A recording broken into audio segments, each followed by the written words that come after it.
ඉතින් හැමෝම පරිස්සමින් ඇති කියලා හිතනවා.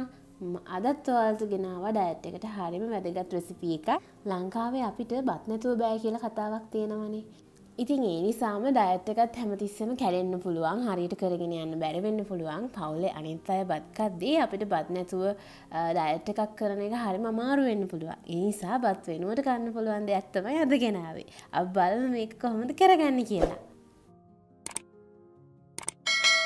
ඉතින් මේ බත් වෙනුවට පාවිච්චි කරන්නේ කීනුවා. ඉතින් කීනුවා කප් 4න් එකකට වතුර කෝප භාගයට වඩා ටිකක් වැඩි ප්‍රමාණයක් එකතු කරලා අපි මේ බත් එක හදාගන්න යන්නේ. ඒකට මම ලුණු ස්වල්පයක් එකතු කරගන්නවා.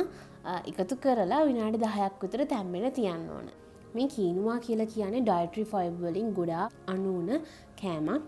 ඉතින් මේ සීඩ්ස් වර්ගයෙන් අපිට පුළුවන් ගොඩක් ප්‍රෝටීන ඇඟට ලබා ගන්න. ඒ වගේම තන්තු ප්‍රමාණය ගොඩාක් ඉහළ නිසා අපිට ගොඩක් කලානකම් බඩගිනි දැනෙන්නේ නැහැ. ඉතින් මේකේ රස වැඩි කරගන්න මම කරපිංචා සහ රම්පෙකොළ ටිකක් එකතු කරගන්නවා. කිව්වා වගේම මේක එකතු කරගෙන විනාඩි 10ක් විතර මේක හොඳින් තඹ ගන්න. එතකොට බත් වගේ හරියම ලස්සනට තැම්බෙනවා මේක. හරියම රසයි. ඊට පස්සේ අපිට පුළුවන් අපේ ඕනම කරි එකක් එක්ක මේක ආහාරයට ගන්න. ඉතින් ඔන්න දැන් වතුර මට්ටම චුට්ටක් හිඳිලා තියෙන්නේ මේ වෙලාවේදී මේ විනාඩි 5කට 6කට විතර පස්සේ තමයි. ඉතින් මේ වෙලාවේදී අපිට පුළුවන් බලන්න කීනුවා හොඳින් තැම්බිලාද කියලා. කීනුවා ටික සාමාන්‍යයෙන් තැම්බීගෙන එද්දි මෙන්න මේ වගේ සුදු පාට කෑලි කෑලි වගේ එනවා. ඒ සීඩ් එකේ හැටි. මේ සීඩ් වර්ගයෙන් අමුතු රසක් එන්නේත් නැහැ. බත් වගේම කන්න පුළුවන් අපිට. අපිට අවශ්‍ය ඕනම විදිහකට මේක හදාගන්න පුළුවන් සීඩ් වර්ගයක්.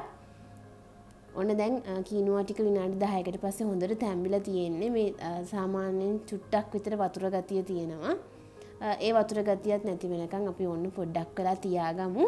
හරි. දැන් ඔන්න කීනුවා ටික රෙඩි. ඒක පැත්තකින් තියලා මේ පෝෂන් එක මදි කියලා හිතනවා නම් අපිට පුළුවන් මේකට පෑන් එක හීට් වෙන්න තියලා පිරිසිදු පොල් තෙල් වලින් තේ හැඳි භාගයක් එකතු කරලා සුදු ලුණු ටිකක් චොප් කරලා එකට එකතු කරගන්න. මම දැන් ඔන්න බී ලුණු කෑල්ලක් අරගෙන චූටියට චොප් කරගෙන එකතු කරගන්නවා. මේ ටික චුට්ටක් ටෙම්ප වෙන්න දෙන්න.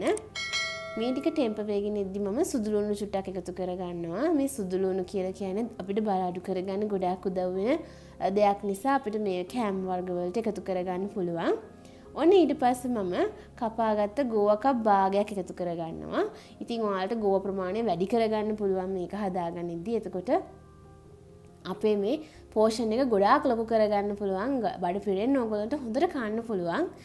ඉතින් ගෝවා ප්‍රමාණය ඔයගොල්ලන්ට අඩු වැඩි කරගන්න පුළුවන්. ගෝවා කප් එකකම තියෙන්නේ ගොඩාක් අඩු කැලරි ප්‍රමාණයක් නිසා ඔන්න විනාඩි 8ක් විතර ඒකත් පොඩ්ඩක් අපේ මේ පෑන් එකේ රත් වෙන්න දීලා අර තඹගත්ත කීනුවා ටික මේකට එකතු කරලා හොඳින් මික්ස් කරගන්නවා.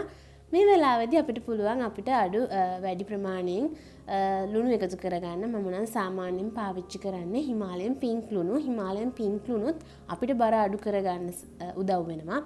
ඒ කොහොමද කියනවා නම් සායලවල තියෙන ජලය රැඳෙන ප්‍රමාණය අඩු කරලා වෝටර් වේට් එක කියන එක අපිට අඩු කරගන්න උදව් කරනවා. ඒ නිසා අපිට හිමාලයන් පින්ක් ලුණු වලින් ගොඩක් වාසි ප්‍රයෝජන තියෙනවා.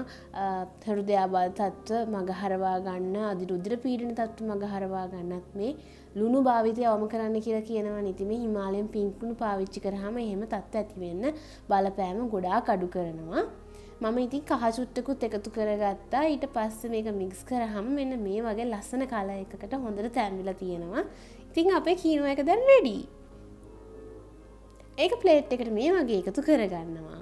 ඒකට තමන් කැමති ඕනම එදිනෙදා ජීවිතයේදී අපේ ආහාරයට ගන්න පුළුවන් කෑම ಜಾති එකතු කරගෙන බත් වගේම රයිස් ඇන්ඩ් කරි විදිහට කන්න පුළුවන්. මම මෙතන පොලොස් එකතු කරගන්නවා. පොලොස් ටිකක් එකතු කරගෙන ඊට පස්සේ බෝංචි ටිකක් එකතු කරගන්නවා. ඊට පස්සේ තමන්ට පුළුවන් මේකට අවශ්‍ය ප්‍රෝටීන් එකතු කරගන්න. ඉතින් චිකන්, ෆිෂ් ඕන දෙයක් එකතු කරගන්න පුළුවන්. ඉතින් ඔයා වීගන් ඩයට් එකක් ෆලෝ කරන කෙනෙක් නම් මේ කීනුවා කියලා කියන්නේ ප්‍රෝටීන් ලබා ගන්න පුළුවන් හොඳම දෙයක්. ඉතින් ඔයා අනිවාර්යයෙන්ම කීනුවා පාවිච්චි කරන්න පුළුවන්. ඔයාගේ ඩයට් එකේදී බර අඩු කරගන්න ඩයට් එකට ගොඩාක් උදව් වෙනවා ප්‍රෝටීන් බහුල ආහාරයක් නිසා. ඉතින් මෙන්න මේ විදිහට මම තවත් වැඩිපුර ප්‍රෝටීන් එකතු කරගන්න බිත්තරයකුත් තම්බලා එකතු කරගත්තා. ඉතින් මගේ දවල් ආහාරවල තමයි මම අද ඔයාලත් එක්ක මේ ෂෙයා කරගත්තේ. ඉතින් ඔයාලට පුළුවන් මේ විදිහට රසම රස කෑම රස බලන ගමන් ඔයාගේ ඩයට් එක දිගටම කරගෙන යන ගමන් ඔයාගේ බර ඉක්මනින්ම ලස්සනට අඩු කරගන්න. ඉතින් මම හිතනවා අද වීඩියෝ එකටත් ඔයාලා ගොඩක් කැමති ඇති කියලා ලයික් එකක් දාන්න, කමෙන්ට් එකක් දාන්න. කවිද ඩෑෂ් මගේ YouTube channel එක subscribe කරන්නත් අමතක කරන්න එපා. ඉතින් ඔන්න මම නම් දැන් රස බලන්න යන්නේ. මේක හරියම රසයි. ඉතින් ඔයා try කරලා බලන්න. තවත් දවසක මේ වගේම රසවත් ඩයට් රෙසිපි එකකින් හමු වෙනතුරු ඔයාලා හැමෝටම සුබ දවසක්.